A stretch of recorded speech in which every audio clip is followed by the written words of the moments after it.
Haunted minds থেকে আমি সিদ্ধার্থ। আপনারা শুনছেন আজকের গ্রাম বাংলা ভূতের গল্প, ভূতের বাসস্ট্যান্ড। রাত তখন প্রায় 11:30।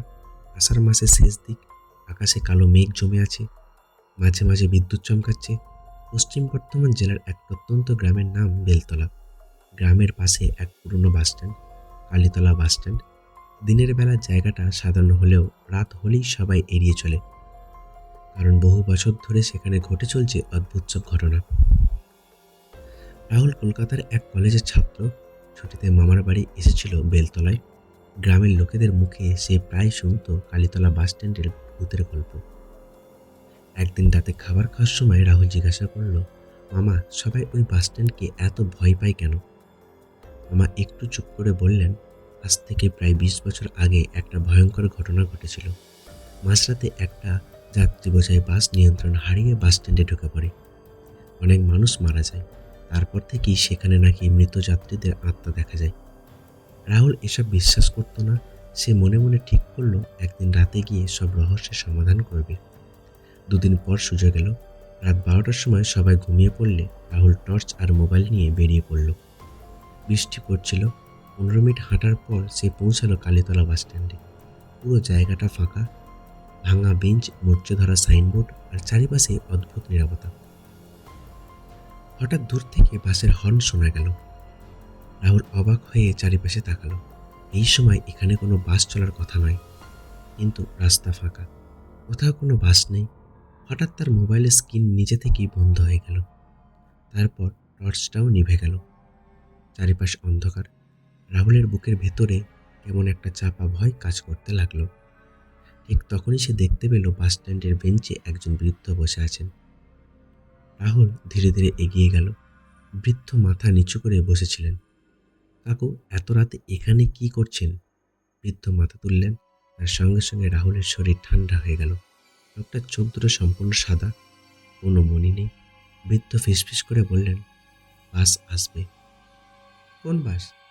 যে বাসে আমরা সবাই উঠেছিলাম।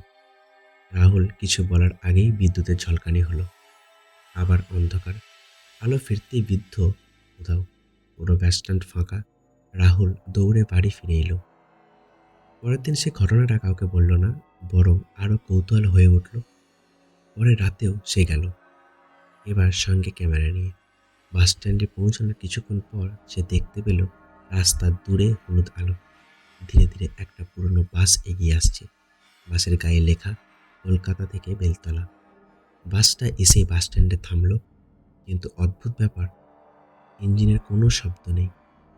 চাকা ঘুরছে না, মনে হচ্ছে বাসটা ভেসে আসছে। বাসের দরজা খুলে গেল। ভেতরে বসে আছে অসংখ্য যাত্রী। সবাই নিশ্চুপ, কারোর মুখে কোনো অভিব্যক্তি নেই, আর প্রত্যেকের চোখ সাদা। রাহুলের গলা শুকিয়ে গেল।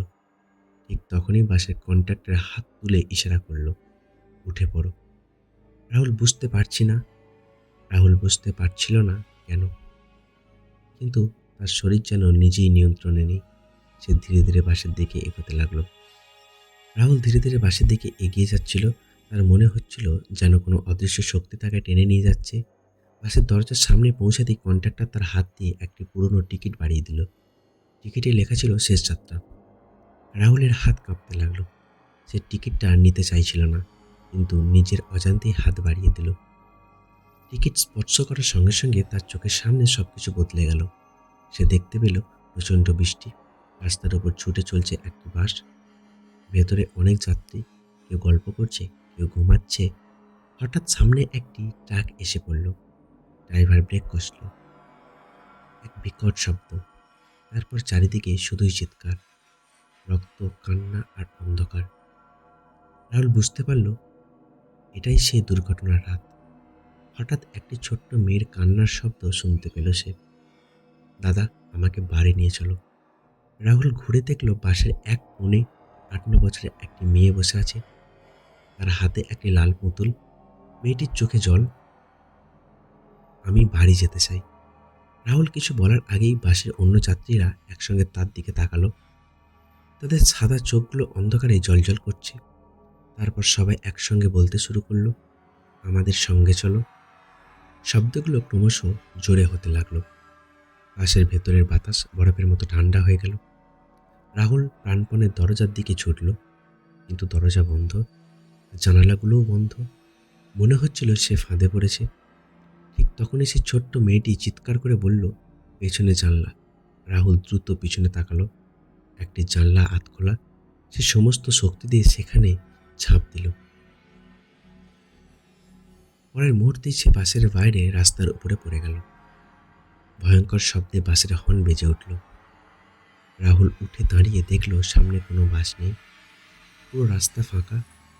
শুধু তার হাতে রয়ে গেছে সেই পুরনো টিকিট, আর টিকিটের পেছনে কাঁপা কাঁপা অক্ষরে লেখা, আমাদের মধ্যে একজন এখনো অপেক্ষা করছে। রাহুলের বুকের ভেতরটা যেন কেমন হয়ে গেল। কার জন্য অপেক্ষা করছে? আর সেই ছোট্ট মেয়েটি কে? সে তখনই জানতে পারল আসল রহস্য এখনো শুরু হয়নি। রাহুল সারা রাত ঘুমোতে পারল না। বারবার তার চোখের সামনে ভেসে উঠছিল সেই বাস, সাদা চোখের যাত্রীরা, আর ছোট্ট মেয়েটির মুখ।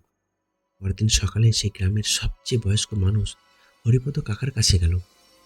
সব কথা শুনে হরিপদ কাকার মুখ ফ্যাকাশে হয়ে গেল। তিনি ধীরে ধীরে বললেন, তুই যাকে দেখেছিস সে হয়তো মেঘলা। মেঘলা এই দুর্ঘটনায় মারা যাওয়া এক ছোট্ট মেয়ে। তার লাশ কখনো পাওয়া যায়নি। সবাই বলে তার আত্মা এখনো বাড়ির ভেতরে অপেক্ষায় আছে। রাহুল অবাক হয়ে গেল। তাহলে কি ও আমাকে বাঁচিয়েছে? হরিপদ কাকা মাথা নাড়ালেন, হয়তো। কিন্তু সাবধান, যে আত্মারা ওই বাসে আটকে আছে তারা কাউকে সহজে ছাড়ে না। সেখানে বিকালে রাহুল দুর্ঘটনার পুরো খবর বুঝতে শুরু করলো। মামা বাড়ির স্টোর রুমে একটি পুরনো সংবাদপত্র পেল। সেখানে দুর্ঘটনার খবর ছাপা ছিল। একটি ছবিতে রাহুল দেখতে পেল সেই বাস। তার ছবির এক কোণে দাঁড়িয়ে আছে সেই ছোট্ট মেয়েটি, মেঘলা। সংবাদে লেখা ছিল, মেঘলা সেন, বয়স 9 বছর, নিখোঁজ। রাহুলের শরীর শিউরে উঠল। ঠিক তখনই সংবাদপত্রের ভাঁজ থেকে একটি ছোট্ট ডায়েরি পড়ে গেল। ডায়েরির প্রথম পাতায় লেখা, মেঘলার ডায়েরি। শেষ পাতায় একটি বাক্য, আমি যদি বাড়ি ফিরতে না পারি, কেউ যেন আমার পুতুলটা মায়ের কাছে পৌঁছে দেয়। সেই রাতেই রাহুল আবার বাস স্ট্যান্ডে গেল। এবার তার হাতে ছিল ডায়েরি। ঘড়িতে রাত 12টা বাজতেই হঠাৎ চারিপাশের কুয়াশা নেমে এলো। দূরে আবার সেই বাসের আলো দেখা গেল। ধীরে ধীরে বাসটা এসে থামলো। দরজা খুলতেই বরফের মতো ঠান্ডা বাতাস বেরিয়ে এলো। কন্ডাক্টর এবার রাগী গলায় বলল, তুমি আবার এসেছো? রাহুল সাহস করে বলল, আমি মেঘলাকে বাড়ি ফিরিয়ে দিতে এসেছি। কথা শেষ হতেই বাসের ভেতর থেকে হঠাৎ চিৎকার ভেসে এলো। যাত্রীরা একসঙ্গে উঠে দাঁড়ালো। তাদের মুখগুলো ধীরে ধীরে বিকৃত হতে লাগলো। মনে হচ্ছিল তারা আর মানুষ নয়। হঠাৎ বাসের শেষ সিট থেকে মেঘলা বেরিয়ে এলো। তার হাতে সে লাল পুতুল, চোখে জল। দাদা, আমাকে সাহায্য করো। রাহুল ডায়েরিটা সামনে ধরল। মেঘলা কাঁদতে কাঁদতে বলল, আমার মা এখনো অপেক্ষা করছে। ঠিক তখনই বাসের ভেতরে অন্ধকার থেকে কয়েকটি ছায়া বেরিয়ে এলো। লম্বা, কালো, অস্বাভাবিক বড়। মনে হচ্ছিল সেই সব আত্মাকে আটকে রেখেছে। ছায়ামূর্তি গর্জে উঠল, কেউ এখান থেকে মুক্তি পাবে না। তার লাল চোখ দুটো আগুনের মতো জ্বলছিল। রাহুল বুঝতে পারল আসল বিপদ এখন সামনে এসেছে। আর মেঘলাকে মুক্ত করতে হলে তাকে এই ভয়ঙ্কর অশুভ শক্তির মুখোমুখি হতেই হবে। কালো ছায়ামূর্তিটি ধীরে ধীরে বাসের ভেতর থেকে বেরিয়ে এলো। চারিপাশে কুয়াশা আরো ঘন হয়ে উঠল। রাহুলের মনে হচ্ছিল তার শরীরের সমস্ত শক্তি যেন শুষে নেওয়া হচ্ছে। মেঘলা ভয়ে রাহুলের পিছনে এসে দাঁড়ালো। দাদা, ওই আমাদের এখানে আটকে রেখেছে। ছায়ামূর্তিটি বিকট হাসি হাসল। 20 বছর ধরে ওরা আমার সঙ্গে আছে, কেউ মুক্তি পাবে না। হঠাৎ বাসের ভেতরে সব যাত্রীরা একসঙ্গে চিৎকার করতে শুরু করলো। চারিদিক কেঁপে উঠল।